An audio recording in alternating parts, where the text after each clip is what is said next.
Hello everyone, this is John Mark Johnson Jr. again, and I decided that I would at least start on a biblical Greek course. I don't know if I'll finish. I start a lot of these courses and never seem to finish, and some of them I'm still working on. So wherever it goes, but hopefully this will be beneficial to at least someone who's interested in biblical Greek and what studying it is like. And this is just functional biblical Greek. I'm not necessarily trying to teach every in and out of the language here or anything like that. And this won't even cover everything that you would normally learn in a first semester course. But basically, in the words of some people, just enough to be dangerous, as it were. Basically, just enough to know how to understand the basics of the language and how to use the resources more or less correctly. Hopefully without getting yourself into too much trouble, but where there's a will, there's a way, right? So let's go ahead and get into this. Alright, so our first lecture will be an introduction to the Greek New Testament. There's going to be a lot of things in this first lecture, just because I want to make sure that I give an adequate background and list of resources and things like that. And so this one will actually probably be longer than a lot of the other ones. And we actually have quite a few questions that we're going to answer this time. We're going to answer the question, what is Koine Greek? We're going to answer the question of why we study the Greek New Testament. Why would you do that? We're also going to answer the question of what are some editions of the Greek New Testament. We're going to talk about what textual variants are. Not that most of our study from here on out will not talk about the textual variants. It'll talk about the language. But nonetheless, it's a question that gets raised and it needs to be answered. And then we'll also talk about what kind of resources I would suggest that you get if you plan on going further and studying Greek. Alright. So, section 1. What is Koine Greek? Now, on these slides are a lot of blanks, and the reason why I did that is I just find that people tend to pay attention and learn a little bit better if they have to do some writing while they're listening to the lecture. So if you want, you should be able to look in the link below the video, and you should be taken to a file that includes the PowerPoint, and you should be able to print off the PowerPoints at like 3 slides a page or something like that and be able to get a note version of it and write in the answers that I give along the way. But I'm just doing this to, like I said, just because I find that it helps people remember and pay attention. But, that being said, let's go ahead and get into it. Basically, Koine Greek is the language of the Greek New Testament. So if you're studying basic biblical Greek, what you're studying is Koine Greek, which means common. So common Greek, and it's the language of the Greek New Testament. Now, long before Koine Greek came into use, the Greeks used Classical Greek. And then, under the time of Alexander the Great, you have the spread of what is called Attic Greek. And both Classical Greek and Attic Greek, and of course some later forms of Greek, they're all national forms of Greek, and they tend to be fairly precise and specific. Koine Greek, on the other hand, isn't like those national forms. Instead, it's more comparable to a Pidgin or a Creole language. And because of that, when you're studying it and when you're translating it, there are some concerns and considerations that you need to be aware of that don't necessarily apply to other languages. So that is very important to understand that Koine Greek is, for translation purposes at least, best thought of as a Pidgin or a Creole form. That's a very important thing. Now, since Koine Greek is a Pidgin or a Creole form, it has fewer hard and fast rules than Attic or Classical Greek. That is, it doesn't tend to be as precise in the way that the words are used. Consequently, context is key when interpreting Koine Greek. That is, the words are not going to be used in as specific ways as you will see in other forms of Greek, and because of that, you'll need to use the context in order to figure out how a particular word is being used. And that goes along with the fact that some Koine Greek words have multiple meanings. And actually this occurs in pretty much every language, that words will have multiple meanings that are based on context. But in Koine Greek it tends to be exceptionally important. As an example, the Koine Greek word apheemi has the basic meaning of putting something away from oneself, but it can be used in all kinds of contexts. For example, you could read in the New Testament where it talks about a man putting away his wife. What that means in context is divorce.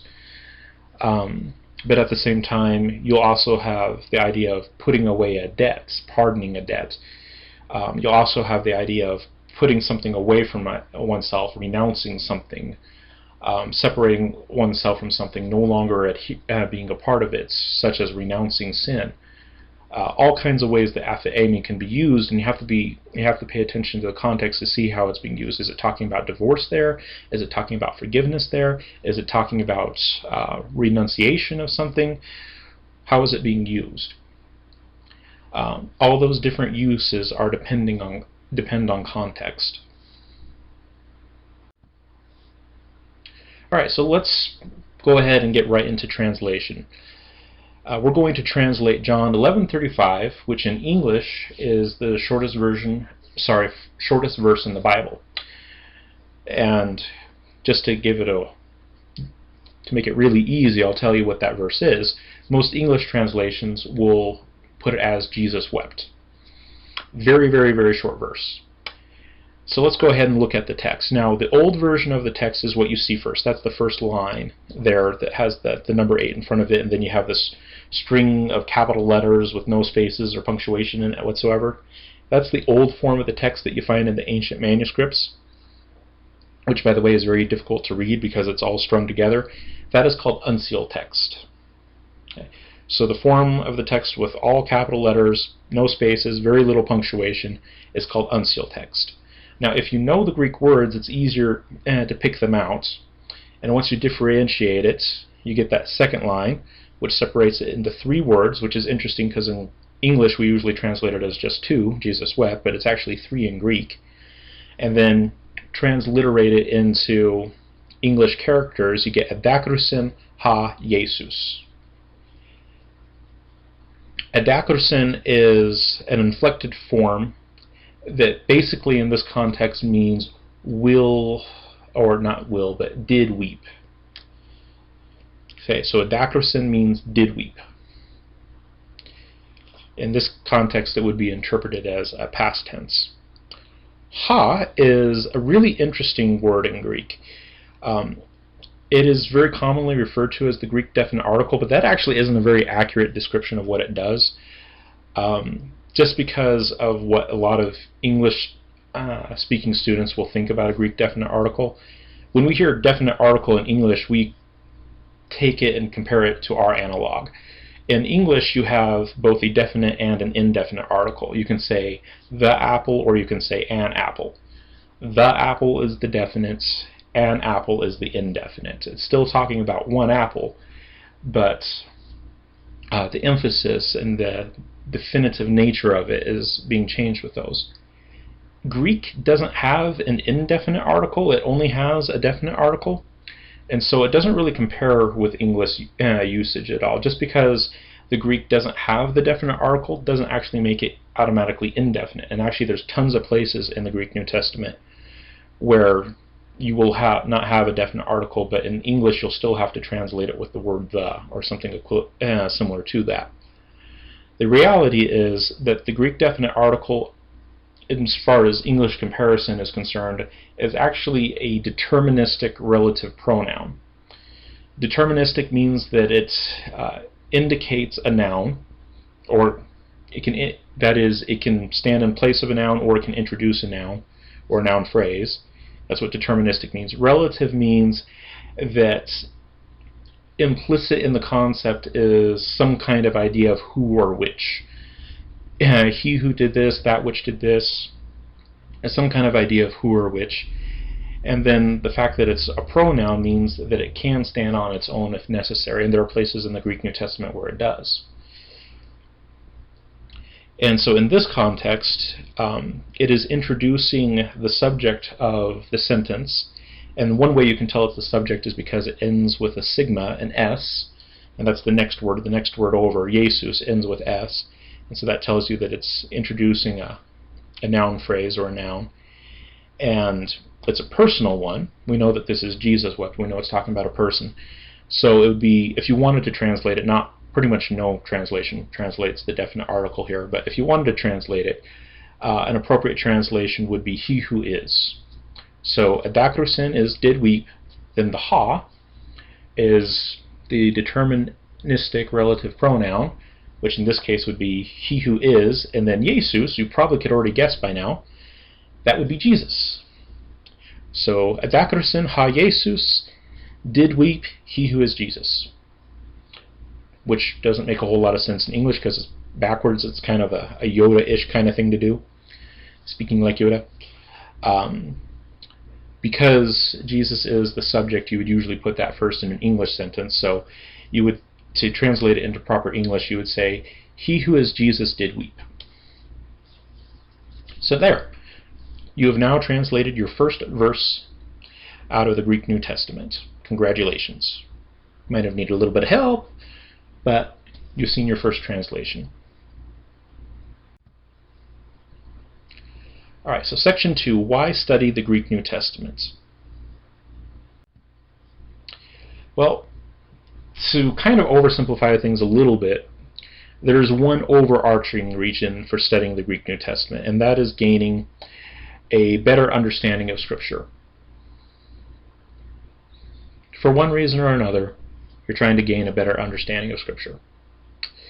But that, like I said, is pretty general. There are 3 subcategories that I would put under that. So why is it that you're trying to gain a better understanding of Scripture? Well, one reason could simply be because you want to present yourself to God as one approved. That is, as a part of your faith, you recognize the importance of the history of the faith, understanding where your faith comes from, understanding the importance of Scripture, and especially Scripture as originally presented, and so you just want to study it for how it was originally presented. And so, just as a part of your faith, as a part of honoring God, a part of understanding more about God and about your faith as a whole, you just want to study the Scriptures more thoroughly. That's one reason to study the Greek New Testament and to learn Koine Greek. Another reason that is not one that is necessarily attached to faith at all is to analyze Scripture as literature. That is, there are a number of people who are biblical scholars, but that doesn't mean that they're people of faith. Not at all. They would look at the Bible as being a literary product of man, impacting the history of man, and used to various effect by mankind throughout man's history. And so they would simply study the Greek New Testament just simply to understand Scripture as literature within its original context. Obviously that is not the case for me. I am a Christian and I study it as a part of the faith, but it's important to note this, that some people will study it simply as literature to understand that a lot of the commentary that's on the Bible that is out there is not commentary that comes from a position of faith. It is simply commentary that views Scripture as nothing but literature, and because of that, the view that they take relative to that Scripture is of course going to be very different than a person of faith. And if you're trying to understand the faith, going to those kinds of sources isn't going to be all that helpful, because that is not the operating framework there. Okay. Doesn't mean that you can't look at what they have to say. There's obviously a lot of people that do, but you just need to understand that they're coming at it from a very different point of view. And then finally, another reason to study the Greek New Testament, which could be coincident with the other ones, but is to understand textual criticism and textual reconstruction. That is, the Greek New Testament is easily the document, or body of documents more specifically, that is the most studied out of all ancient literature. It is the one that we have the most resources for, the most textual information on, the most scholarly debate about out of any ancient document, bar none. If you're going to try to figure out how ancient documents are reconstructed and what the considerations are, and all this kind of stuff, you're going to wind up studying the Greek New Testament, because it is the Greek New Testament that basically gave rise to the study of textual criticism as it's known today. If you want to understand the discipline of textual criticism, you're going to wind up studying the Greek New Testament. they go hand in hand. So that's why we study the Greek New Testament in a nutshell. We're trying to gain a better understanding of Scripture. For a lot of us, including myself, it's as a part of the faith to present ourselves to God as one approved. Other people, though, will analyze Scripture simply as literature to understand it within a historical, humanistic context. And then there are also people who are not necessarily interested in the faith per se, not necessarily interested in the literature aspect per se, but are using it as a means of studying other ancient literature and how to reconstruct other ancient literature. And when you're trying to reconstruct things, when you're trying to critically analyze it, that's called textual criticism, textual reconstruction, and that's what those kinds of people would be engaging in. Section 3. What are some editions of the Greek New Testament? The Greek New Testament started to become at least somewhat widely available in 1516 with Erasmus' edition, and that's Erasmus of Rotterdam, by the way, which was the first edition to be both printed and published. The other one that it was competing with there to a certain extent was the Complutensian Polyglot, which never became very popular in English-speaking countries, but it was actually a pretty good edition for what it was. But Erasmus is basically the one who started the process of producing printed versions of the Greek New Testament. Up until then, the Greek New Testament was something that was usually handwritten, manuscript form, manually made manuscript form. And Erasmus is the one who kind of started the change on that. Now, it's interesting that Erasmus wasn't actually trying to produce an exclusively Greek New Testament version. He actually made it as part of a diglot. A diglot is a document which contains the same literature in 2 or more different languages, and if it's a diglot, it is specifically 2 forms. Erasmus was actually trying to produce another version of the Latin Bible. He was convinced that Jerome, who translated at the end of the 4th century, going on into the 5th century, he believed that Jerome's version of the Latin Bible was inaccurate in some places, and had been corrupted through time, and so Erasmus wanted to produce a more accurate version of the Latin text. And to support his Latin text, he included the Greek text for the New Testament, basically saying, this supports the changes that I've made in the Latin. And so he wasn't actually intending to start a trend in printing the Greek New Testament. That wasn't his original intention. It was just to support his Latin translation. But the Greek form of the text, of course, is what became popular in Protestant circles, and England was greatly influenced by the Protestant movement, by the Protestant Reformation, and so in English-speaking countries, the Greek form of the New Testament wound up becoming the dominant form. That is, the Protestants didn't exactly like the Latin version very much because it was associated with Catholicism, so they really liked that Erasmus included a Greek version that they could base their translations on. And of course, since that time, several editions have been made. However, in the modern, there are only 6 editions that are commonly available, 6 versions of the text that are easy to get a hold of. And these 6 editions can usually be split into 3 categories. There's the traditional version, and I would qualify that by saying the Protestant traditional version. Then there's the majority text, the majority version, and that is actually still traditional, but it's a more general tradition, like traditional as far as like Roman Catholic, Eastern Orthodox, especially Eastern Orthodox. So you have traditional Protestant, traditional, if you will, and then finally you have the critical version of the text. Or you might say the eclectic version of the text.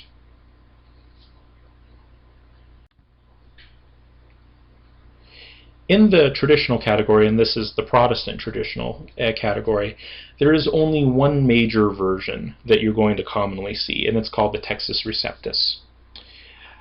And it's only available in its final iteration commonly. There are versions that came before that are all lumped under the Textus Receptus corpus. But when you talk about the Textus Receptus now, it's usually one final edition that was made, and it's usually the version that was made by a fellow named Scrivener, and it was made in 1894, I believe. So you have the first versions of the Greek New Testament being printed in 1516, and then you have kind of the final traditional version being made in 1894, which is of course a huge gap. And it was actually made, that final version was actually made in a somewhat odd way.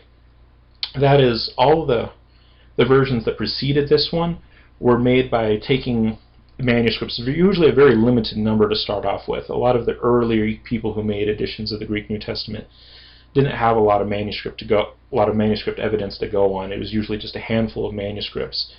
And even by the time you get to the end, there's only about 16 major manuscripts that actually wind up contributing to it at all, but the early ones were based on manuscripts. However, Scrivener's version wasn't. Instead, what he did is he took the most popular, most common translation in English, which is the King James Version of the Bible, and he made a Greek text to match that English text. So his isn't actually based on direct manuscript evidence. Instead, it's based on the manuscript decisions of the King James translators. And so it actually isn't based on the Greek manuscript evidence. It's actually based on the decisions of the translators of an English version, which is kind of strange. And of course that begs the question as to why somebody would do that. Why would somebody make a version that's based on an English version rather than just going straight to manuscript evidence? Well, the problem is the reason why this happened was basically reactionary. Scrivener and people like him were very concerned about a trend that had been starting to develop with regard to the Greek New Testament. That is, very early on, actually, even as early as the 1550s, people had noticed that there were textual variants in the Greek New Testament corpus. However, most people didn't suggest a lot of wholesale changes to the text because of those variants. There were relatively few, relatively minor. However, as time went on, more manuscripts were compared, more evidence was gathered, more analysis was done, and eventually, by the time you get into the 1830s, people start saying, okay, we need to produce a different version of the Greek New Testament that incorporates all of this new information that we found. Well, all of this new information indicated that some of the things that they had originally started out with, based on those, like I said, about just 16 initial manuscripts, that some of the information that they gathered from those 16 manuscripts didn't really reflect the greater body of evidence very well. And so people were suggesting changes, and you started getting printed editions of these changes coming out in the 1830s. And they were going away from the traditional Protestant version of the text, and this greatly concerned some people, and especially folks like Scrivener and this. And so they actually, in reaction to those versions, created kind of like a super traditional version of the text, if you will. You're going to take the most traditional Protestant translation of the Bible that you can, and debates as to whether how Protestant the King James is an interesting question. But they took basically the standard English translation that Protestants were familiar with and used that as a basis for the Greek. This is the traditional Greek version, is basically what they're saying. And they specifically meant the traditional Protestant version. And that's how you get the Textus Receptus that is known today. The second category, the majority text, is simply a more modern attempt to maintain a more traditional version of the text. That is, the Textus Receptus, which is basically the Protestant traditional text that the Protestants started out with, more or less, and kind of tweaked and made their own to a certain extent. They discovered that it had some differences when you compared it to the majority of texts at large. That is, the majority of manuscripts do not read like the Textus Receptus. They do not read with the KJV translation. They do not read with the Geneva Bible and these kinds of things. And there's not a ton of differences, textually speaking. There's about 1,800 differences. About half of them you couldn't really translate into English, so there's not a ton of differences, but people have nonetheless recognized that there are some important differences. And so to account for that fact, they've suggested that instead of going with the traditional Protestant version, you just go with the traditional version overall, the version that became accepted at large in Christianity. And And so that is the majority version, the majority of what has been accepted. And that's where it gets the name of being a majority text. And it is still a traditional version, it's just not a traditional Protestant version. It's more so the traditional version of the Eastern Orthodox in a lot of ways. And there are two major editions of it that are out there right now. The first is the Hodges-Farstad edition, which was made in '85, and then there's the Robinson-Pierpont, which was made in '05.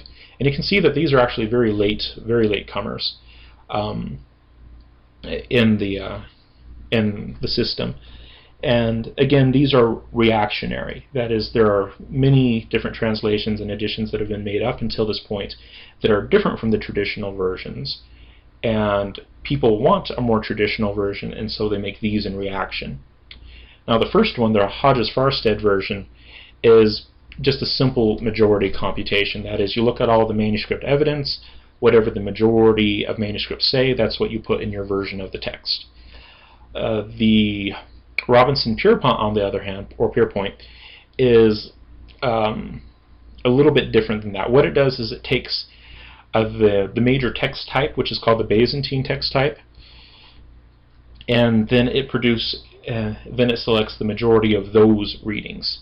So it takes the most common form of the text and then the most common reading found in that form, and that's what it does. So it's more like a majority of the majority kind of computation. So Hodges-Farstad is basically simple majority, Robinson-Pierpont is majority of majority kind of computation. Very, very, very similar texts. Like I said, different from the Textus Receptus in about 1,800 places, half of which you can't really translate anyways. But still, they're traditional versions of the text. They're either the traditional Protestant version or essentially the traditional version at large, and especially more so the Eastern Orthodox version. Nonetheless, the editions that are mentioned thus far are not usually the ones that are used to produce modern Protestant English translations. That is, most English translations of the Bible that you have that are made today are not based on the Textus Receptus, the vast majority of them. The exception to that would be the NKJV. The NKJV is based on the Textus Receptus, but most of them are not. And I am not aware of any major English translation that is based on any of the majority texts that are out there. I've heard about, this one coming out and this one possibly coming out, but as far as them actually becoming popular and well known, I'm not aware of any of them that are actually based on the majority text. So you get one that's based on the Textus Receptus, that's the New King James, and there's also the King James 21st Century Edition and all that, and that would be in that line as well. And like I said, there's none of them that really read with the majority texts, so that's kind of interesting. The HCSB kind of skirts that one. It includes a lot of readings from the Textus Receptus in the main text, but it footnotes a lot of the differences between the Textus Receptus and the standard critical editions. But by and large, the traditional versions aren't used to make Protestant English translations. And the reason for this is that Protestantism, as a general rule, not every single form that you might call Protestantism.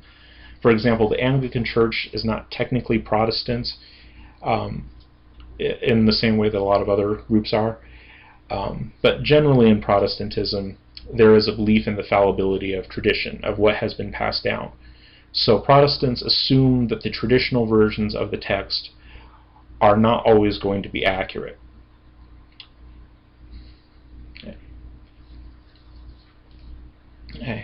And since they're not going to just default to whatever the traditional form of the text is, most decent modern versions are instead based on what are called critical texts or eclectic texts.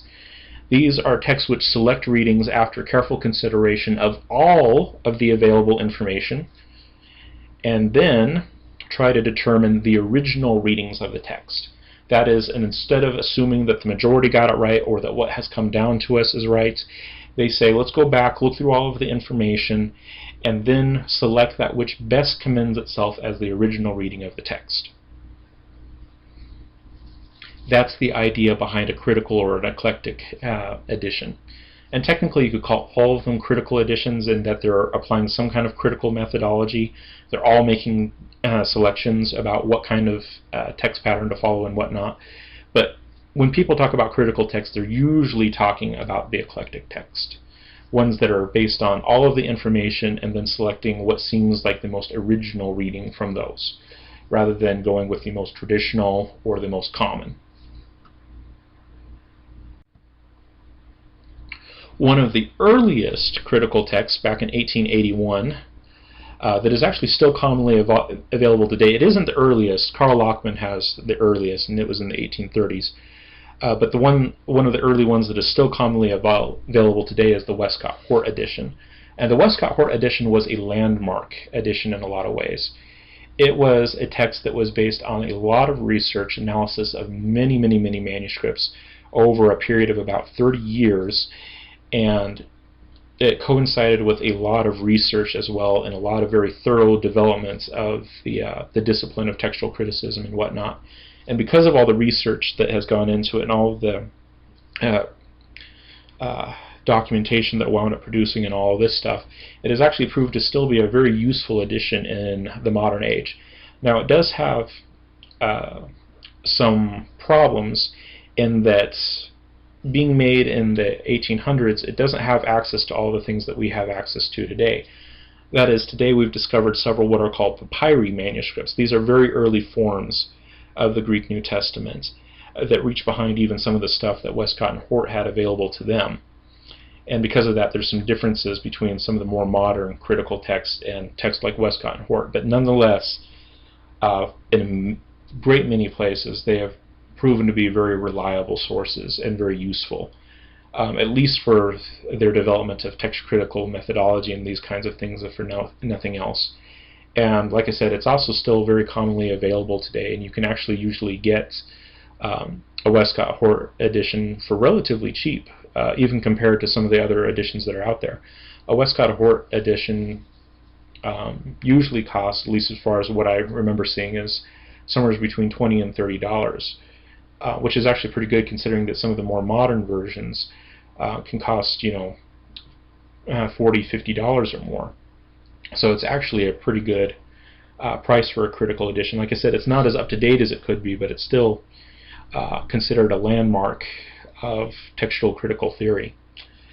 Now, if you want the up-to-date versions, you're going to be using either the Nestle Aland 28th edition or the United Bible Society's 5th edition. Those are the two most common critical eclectic editions that are available today.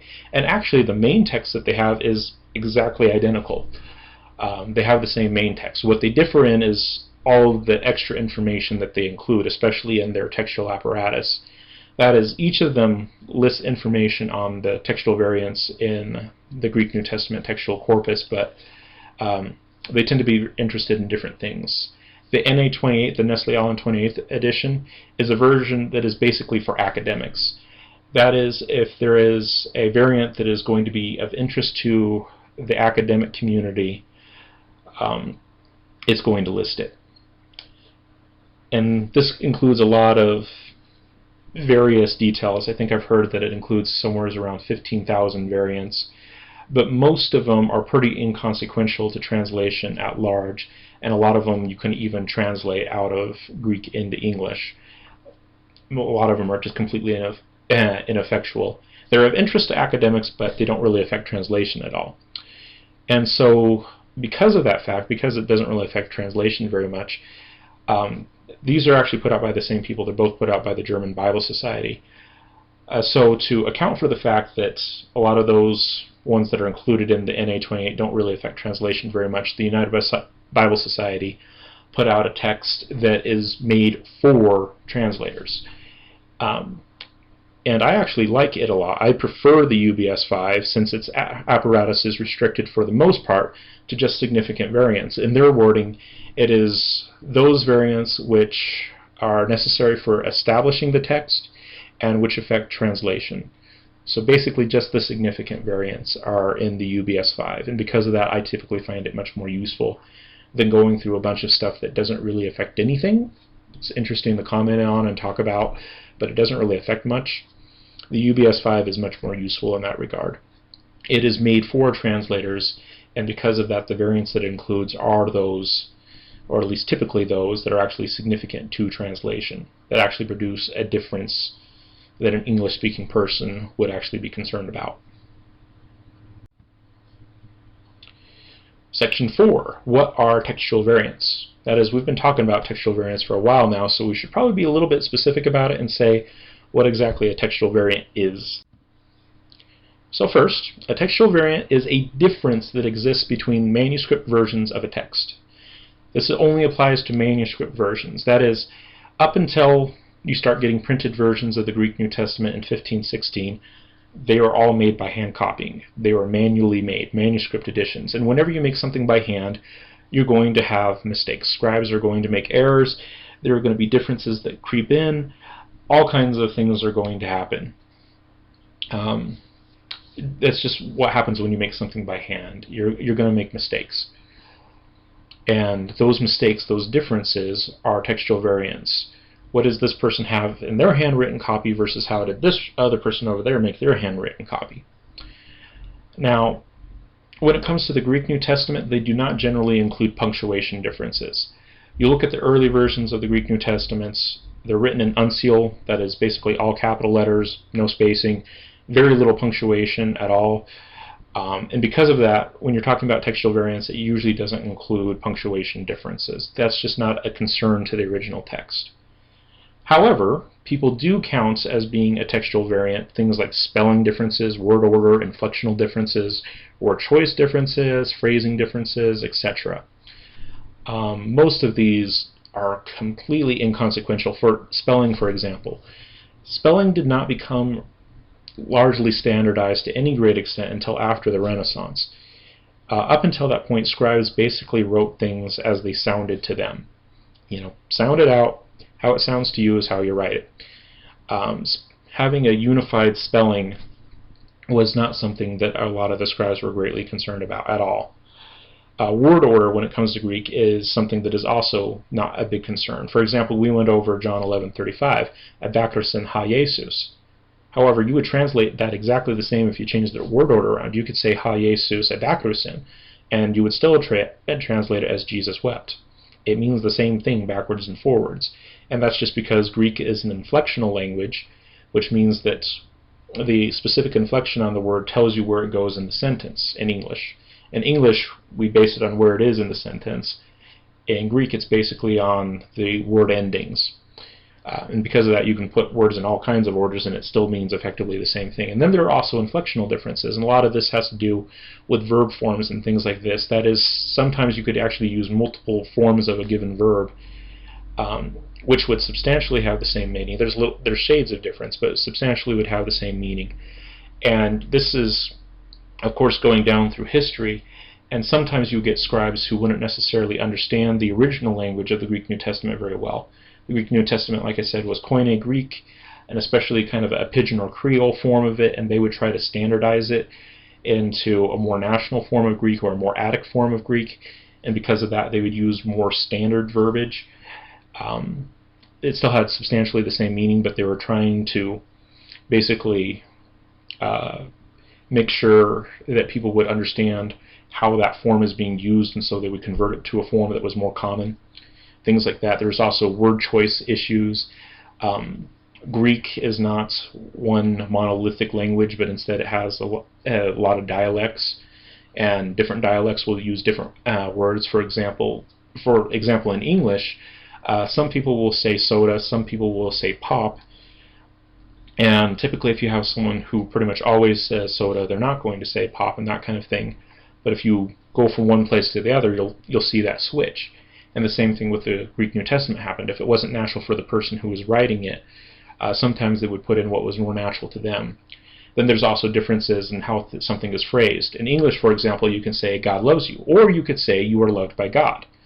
It's a difference in phrasing, substantially the same meaning, but it's still a different phrasing. All those kinds of things do not generally impact anything at all, but they all still count as variants. And because you have all of these different things that can be counted as a variant, you wind up with a huge number of variants. Our best estimate right now is somewhere between 400,000 and 750,000 Greek New Testament variants in the entirety of the corpus. That is looking at all of the manuscripts in Greek, looking at the other language manuscripts, looking at the quotes in the Church Fathers.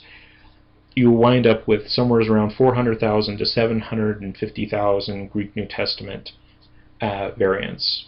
But like I said, most of those do not affect anything. And in fact, most of the Greek New Testament variants are either spelling or just nonsense errors. A spelling error is what it sounds like. Somebody decided to spell something differently, and like I said, given that spelling wasn't standardized until after the Renaissance, that's not really a very big deal. And then there's also nonsense errors. Sometimes you'll have a word that slips into the textual corpus that is absolutely meaningless. For example, there's one place in that Paul talks about either being gentle among his audience or becoming like a little child among his audience. But there was one scribe who completely missed it and completely put in the wrong word.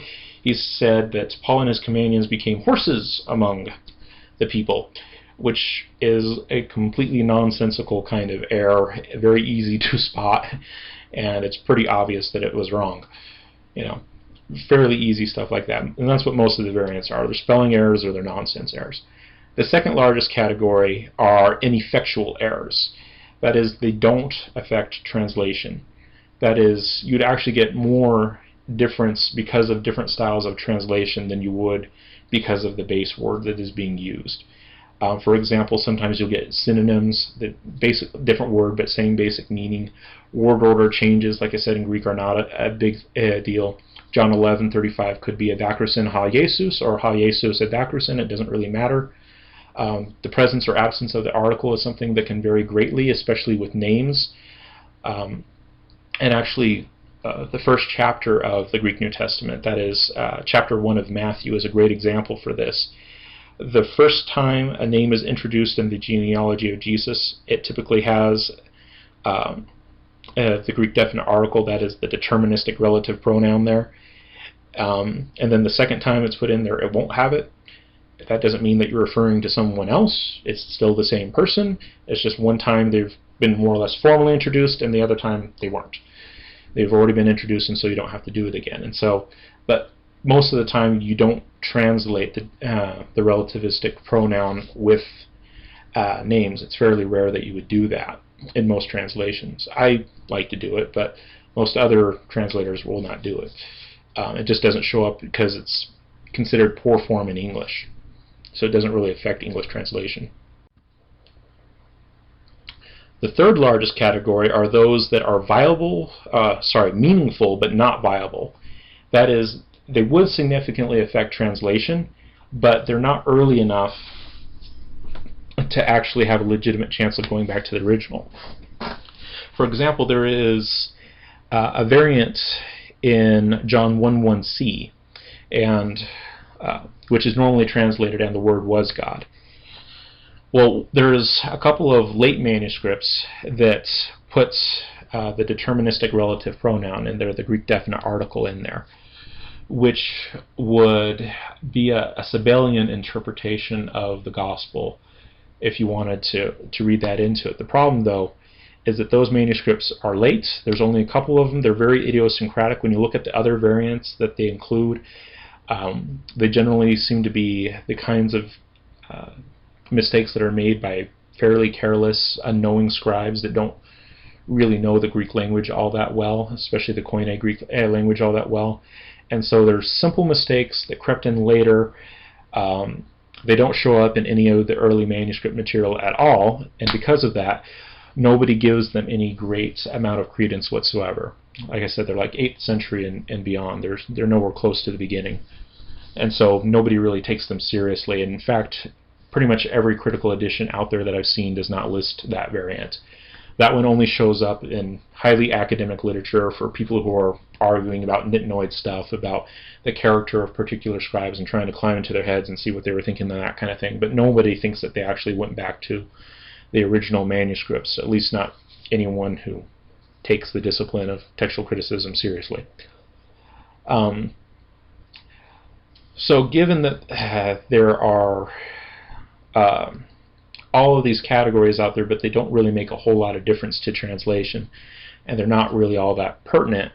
The proportion of variants that are meaningful and are viable, that is, they actually impact translation and they're early enough to actually have a legitimate chance of actually being original, is a very small percentage. In fact, it's just 1 to 2% out of all of those hundreds of thousands of variants. It's only just 1 to 2% of them that actually really impacts anything.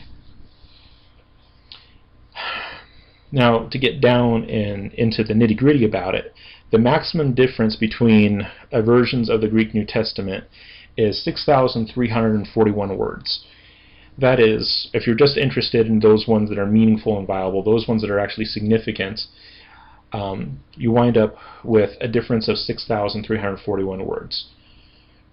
That is, if everywhere there's a significant variant, you basically just put a question mark and say we don't know what it is, compared to everywhere there's a textual variant, a significant textual variant, you always pick the longest form.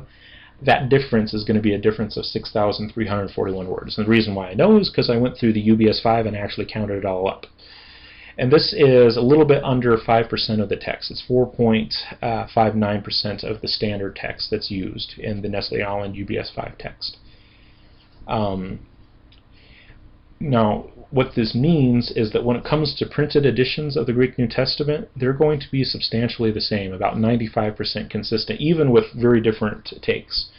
I mean, like the Textus Receptus, the majority text, various eclectic editions, you compare them and they're going to be 95% identical. Very consistent. Most of the differences that you see in translation are translational differences. Most of them do not actually relate to the base text. It's just how it gets translated. Only 5% of the differences are actually due to a base text difference, which is pretty small, all things considered.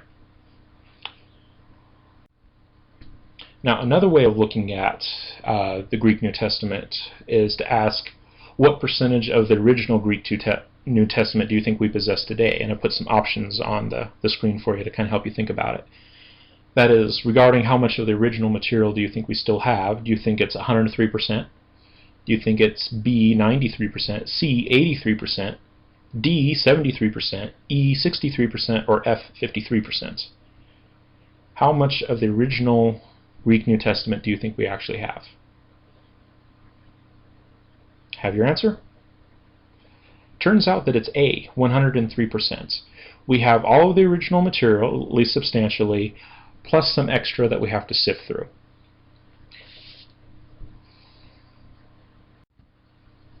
That is, you will find 4,210 words in the UBS-5 apparatus that do not occur in the main standard text.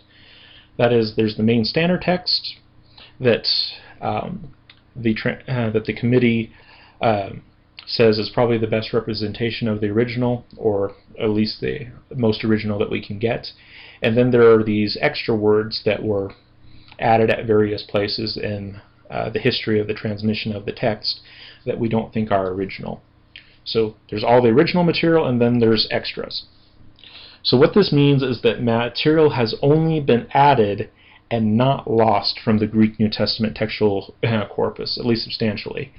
There are a few places where we're not exactly sure about the form that the text was in and the exact form, whether it's aorist and this kind of thing. There's a few questions about that, in particular spellings of words and things like that.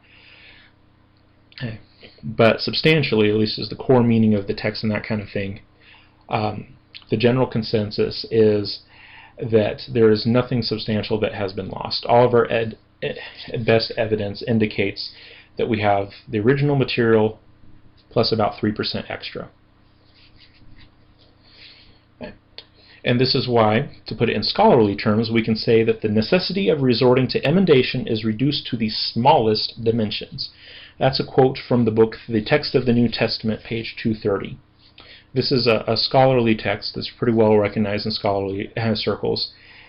And what they're talking about is how often is it with the Greek New Testament that we have to come up with something that's missing. Now, when you're talking about ancient literature in general, there's many places where you have stuff that's just missing and left out and you can't really know what it is. For example, there are some Greco-Roman historians that we know historically they produce, say 20 some odd volumes in their history, but we only say have 18 volumes out of 20 plus volumes. We know that there's missing material, and we can only make conjecture. We can only conjecture what those missing portions would be, and then there's also some manuscripts that are incomplete. They literally have holes in them, and we don't know what goes in the holes, and so you make conjectures, conjectural emendations to fill those in. And what the experts are saying, Bruce Mesher and Bart Ehrman, what they're saying is that the need for doing that with the Greek New Testament is reduced to the smallest of dimensions. Like I said, there's a few little spelling issues and a couple other little issues in there. But as far as the substantial message of it and the text as a whole, there's really no reason to have to resort to something like that. That is, it's either found in the main text or it's found in the footnote. It's either the main version or it's found or it's one of the variant readings that's actually the original. And I put Bart Ehrman's name in red here because Bart Ehrman is one of those non-Christian biblical scholars, and when a lot of people read his writings, they walk away with the idea that the New Testament text is very uncertain and that scholars don't really have much of an idea of what the New Testament originally said, and that actually isn't what Bart Ehrman says if you actually read his stuff carefully. Like this one, for example, Bart Ehrman admits freely that the need for coming up with missing material is very much so reduced to the smallest dimensions. He's reported as saying that when it comes to the Greek New Testament text as it is now, all that we're effectively doing with it is just tinkering with the text. There's a few places here and there that get debated a little bit, but by and large, we know what the Greek New Testament text said. It's not a greatly debated issue anymore. Now, are there a lot of differences between the standard academic version now, the standard eclectic version now, and the traditional forms of the text? Yes, and Bart Ehrman points out a lot of those differences. However, he wouldn't go so far as to say that we don't have any substantial idea of what the text actually originally said.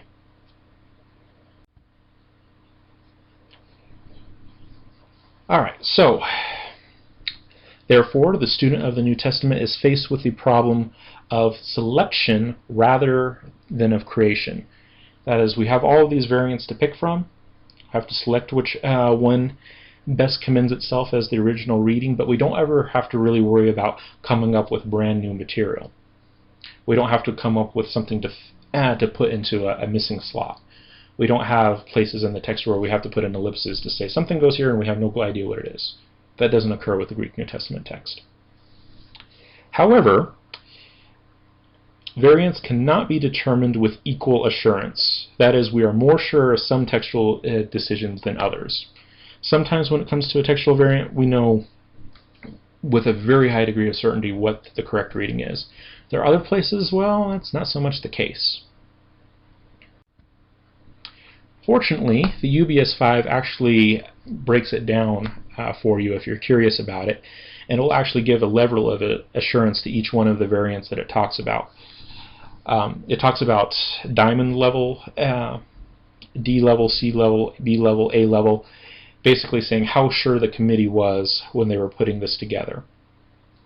A diamond level variant is one that could either be this variant over here or this one over here, and the evidence is basically equally split between them. The committee couldn't really make a definitive decision. That's basically, flip a coin, pick one, put that one in the main text, put the other one in the footnote. That happens with a maximum of 35 words, depending on which variant you're looking at. The maximum variance is 35 words. Then there's also the D-level variants. These are ones that a decision could be come to, but it's only just barely that one commends itself over another. About 65% that it's sure. It's better than 50%, but it's still not great. And that happens with a maximum of 38 words. Now, once we get into the higher levels of confidence, C level, B level, A level, we have more words in that category. That is, most of the time, we can actually make a pretty definitive judgment. C level variants, that is more or less average assurance of a variance. A C student is considered an average student in a lot of academic settings. That happens with 1,297 words. With a B-level confidence, comparable to a B-level student, this is what they would produce, how sure we are of their work. That happens with roughly 2,000, and then A-level variants are roughly 3,000 words. When you take those variants and you compare them to the whole text and incorporate information from the whole text, it comes out that our average confidence is 99.42% with a variance of about 0.04%. That is, when you take a look at any given word in the Greek New Testament, odds we're 99.42% sure that that word is the correct word, which is really, really, really high. It's not 100%, unfortunately, but it's well over 99%. Meaning that the vast majority of the time you can be sure that what you're reading is accurate. There's a few places, especially with the diamond level and the D level words, that you could significantly challenge it. There's a few times with the A level, B level, C level that there would be a difference. However, most of the time that doesn't actually change any core doctrine or theology or anything like that. And so even in those times where we're not so sure, it doesn't actually really affect anything. And it is important to note that it isn't 100% confidence, but it is still really high. And in those times where you can't really make a decision one way or the other, it usually doesn't really affect anything. Alright, section 5. What resources do I suggest? If you're just going to decide to go on and actually study the Greek New Testament and study Koine Greek and learn it, there would be some things that would be helpful to have. And these are them. First, even though getting a critical edition, that is an eclectic edition that has the textual footnotes and all the variants in that, even though that can be important in that textual variation is an important reality when dealing with the Greek New Testament text, I would not recommend that as your primary reading edition of the Greek New Testament. You can get it if you want it, but as far as just learning the language itself, it's going to be more than you really need. If you're just interested in learning the language and just reading through the text, I would suggest that you actually go ahead and get a reader's edition of the Greek New Testament, and they're usually called that, reader's edition, and there's a few that are out there. Some of them are put out by the German Bible Society. Some of them are put out by Zondervan. I think there's a few others. But the nice thing about them is that they're actually made through reading through the text. They usually have a dictionary in the back. They usually have rare words defined at the bottom of the page, on the page that they occur, things like that, things that help you along as you're reading through the text. And because of that, they're usually very helpful in that regard. Also, I would suggest that you get a primer or a guide of Greek grammar. If you decide to listen to my YouTube videos and study with that, that's great and all, but it's still nice to have, a hard copy somewhere that you can get out and thumb through and refresh yourself of basic things on and that kind of thing. It's always good to have some kind of a resource that you can refer back to. And then lastly, but certainly not least, I would say that it is extremely useful to have what is called an analytical lexicon. A lexicon is basically a dictionary, but an analytical lexicon is one that will give you every inflected form of every single word that occurs in the text. Those are very nice because what it means is you don't actually have to know how all of the inflections work.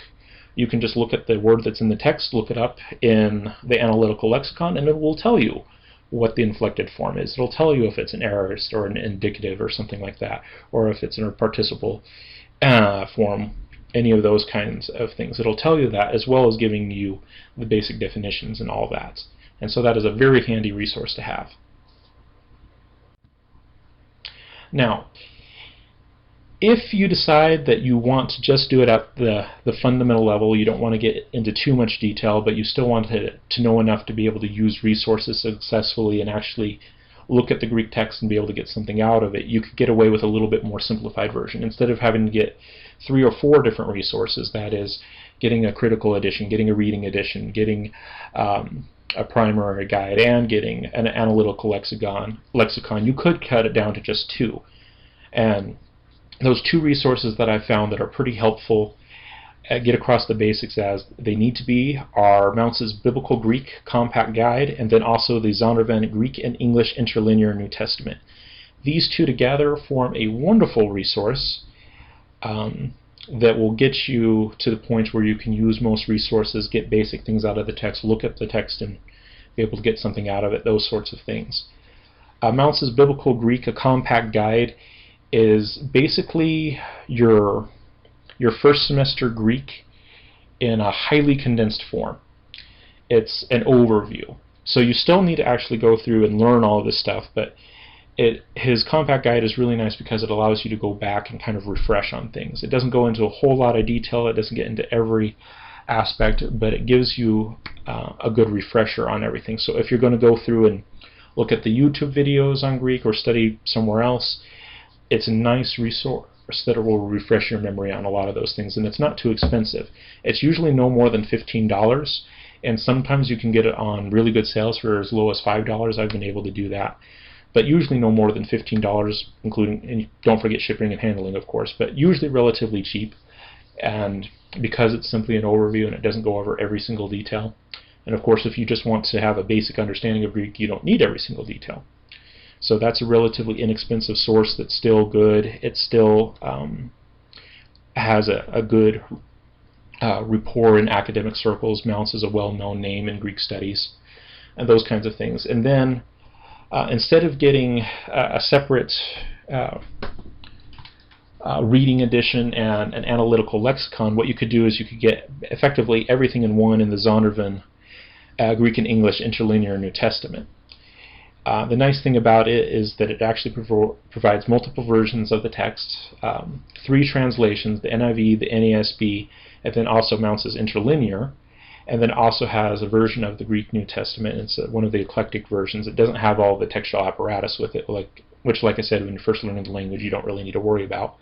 It is good to have one of those around, but when you're starting out, it's not necessary. But the nice thing about it is that it's an interlinear text that has all of the words fully differentiated. It'll tell you if it's a nominative or an accusative or all that kind of stuff right there on the page. And then it has references to the dictionary in the back so that you can look up all the basic definitions of the words that you're looking at.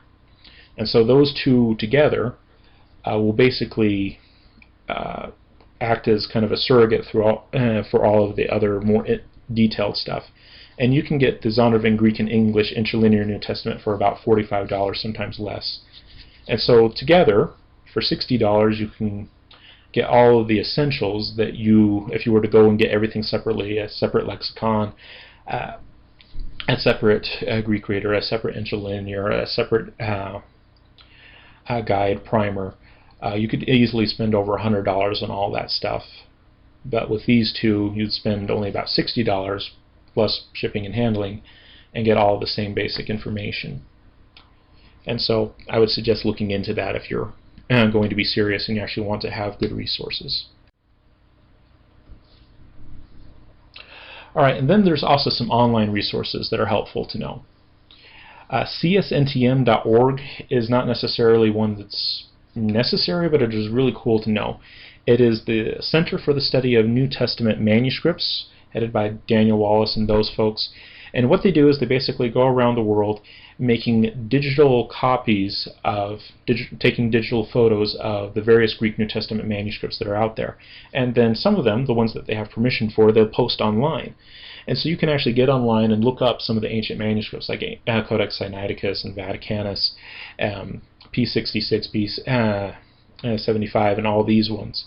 And you can actually look at them online, see what they look like, what readings they contain, and all this kind of stuff. It's just really cool. Kind of makes the history of the language come alive, if you will. Another resource that's online is academicbible.com, and you can follow it through eventually to get to the Nestle Aland 28th edition. And it will actually provide that text online for free. Now, it doesn't include the textual apparatus and all that kind of stuff. And if you decide to copy and paste it somewhere and use it in printed material or in any kind of distributed material, you still need to pay copyrights and all that stuff. But the nice thing is that it is out there and it is free. Like I said, it doesn't include all the textual variants, but it is the standard academic version that is out there, and so it's useful to have. Another wonderful source that is out there is BibleHub.com. You can actually set up BibleHub, and the link that I've provided here does this. You can set up BibleHub so that you have basically parallel versions. You can have an English translation on one side, and then you'll have the Greek version on the other side. And if you hover over the Greek words, it'll give you a basic definition and a basic breakdown of what the word is there. And then if you click on it, it'll go and give you the full lexical entry for that word, which is just a really cool resource to have. And the nice thing about BibleHub is that it's free. I have found that it sometimes slows my computer down, and so you probably don't want to have a lot of applications open if you're going to be using BibleHub.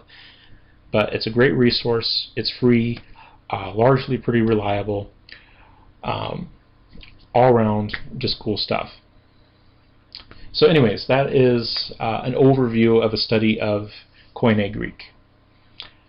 We've talked about why you would study Koine Greek, and it's basically to study the Greek New Testament. There's lots of different reasons why you might do that, but it's basically the language of the Greek New Testament, and that's why people study it. We've talked about the different versions of the text that are out there, and it's important to know that there are different versions of the text. And it's important to evaluate your own beliefs about the text before going and getting a version. That is, do you believe that the traditional Protestant version of the text is correct? Do you accept that the majority probably got it right? Or are you more interested in what best commends itself as the original text? And that's going to impact which version of the text you're going to want to use. It's also important to understand that there are textual variants that occur in the textual corpus. They don't tend to affect a whole lot, but they are there, and because of that you are going to get some differences. And it's important to know that so you're not taken off guard by it, because sometimes you'll have a resource that will talk about this text here, and you'll look at your text that you have in front of you and it won't be saying the same thing, and that's because there's a textual variant there. It's usually not super significant, but it does happen. And then we've also gone over some of the resources that you can have. Mounce's Compact Guide and also the Zondervan Interlinear are wonderful resources if you want to actually start looking at these things for yourself. I would say, though, that you should be aware that a lot of these things are fairly small print. So if you have a hard time seeing small print, you probably want to either get reading glasses, a magnifying sheet, or something. And that just happens a lot of times with academic books in general, is if you're going to get something for a decent price, it means that they have basically squished it into a smaller format, and so you're going to be dealing with small text. So take that into consideration too. And then there's also some online resources that are worth looking into. So that is the overview of Koine Greek. If I do decide to do another YouTube on this, I will go through the Greek alphabet and Greek punctuation and how it's syllabification and those kinds of things. So anyways, hopefully that was helpful to someone. Go with God and be blessed.